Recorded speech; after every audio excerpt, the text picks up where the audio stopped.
अस्सलामु अलैकुम दोस्तों, आप देख रहे हैं फैक्टी वर्ल्ड और आज हम बात करने वाले हैं नरेंद्र मोदी की एक हिस्टोरिक और सबसे लंबी ग्लोबल टूर के बारे में, जिसने पूरी दुनिया की मीडिया और पॉलिटिकल सर्कल्स में हलचल मचा दी है। दोस्तों, नरेंद्र मोदी जो कि इंडिया के प्राइम मिनिस्टर हैं, वो इस वक्त अपनी करियर की सबसे बड़ी और इम्पॉर्टेंट 5 मुल्कों की फॉरेन टूर पर हैं।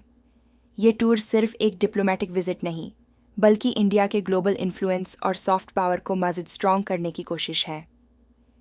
चलिए ज़रा एक नज़र डालते हैं, ये 5 कंट्रीज़ कौन सी हैं और क्यों इम्पोर्टेंट हैं। घाना, अफ्रीका। यहाँ मोदी ने डेवलपमेंट प्रोजेक्ट्स और ट्रेड कोऑपरेशन पर डिस्कशंस किए। अफ्रीका में इंडिया की इन्वेस्टमेंट और पॉलिटिकल प्रेजेंस को बूस्ट करने का मौका। Trinidad and Tobago, Caribbean. एक हिस्टोरिक मोमेंट जब मोदी ने वहां की पार्लियामेंट में स्पीच की और उन्हें order of the Republic award से भी नवाजा गया, जो किसी भी फॉरेन लीडर के लिए बहुत बड़ा ऑनर है। अर्जेंटीना और ब्राज़ील, साउथ अमेरिका। यहाँ ब्रिक्स समिट में शिरकत, जहां ग्लोबल साउथ की आवाज़ को यूनाइट करने और इकोनॉमिक कोऑपरेशन पर जोर दिया गया। इंडिया ने यहाँ IMF रिफॉर्म्स और ग्लोबल ट्रेड बैलेंस जैसे इंपॉर्टेंट टॉपिक्स उठाए। Namibia, Africa.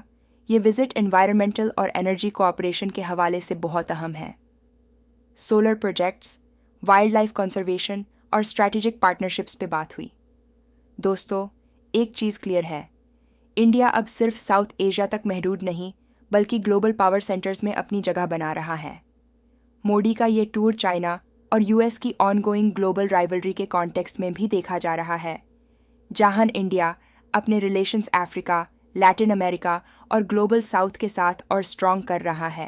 एनालिस्ट्स कह रहे हैं कि ये टूर 2025 के ग्लोबल पॉलिटिक्स में एक टर्निंग पॉइंट साबित हो सकता है और इंडिया की फॉरेन पॉलिसी का नया दौर शुरू हो गया है।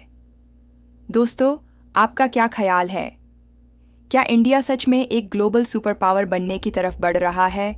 कमेंट सेक्शन में ज़रूर बताएं। और अगर आपको ये वीडियो पसंद आए हो तो लाइक करें, शेयर करें और फैक्टी वर्ल्ड को सब्सक्राइब करना बिल्कुल ना भूलिए। मिलते हैं अगले इन्फॉर्मेटिव वीडियो में, तब तक के लिए अल्लाह हाफिज़।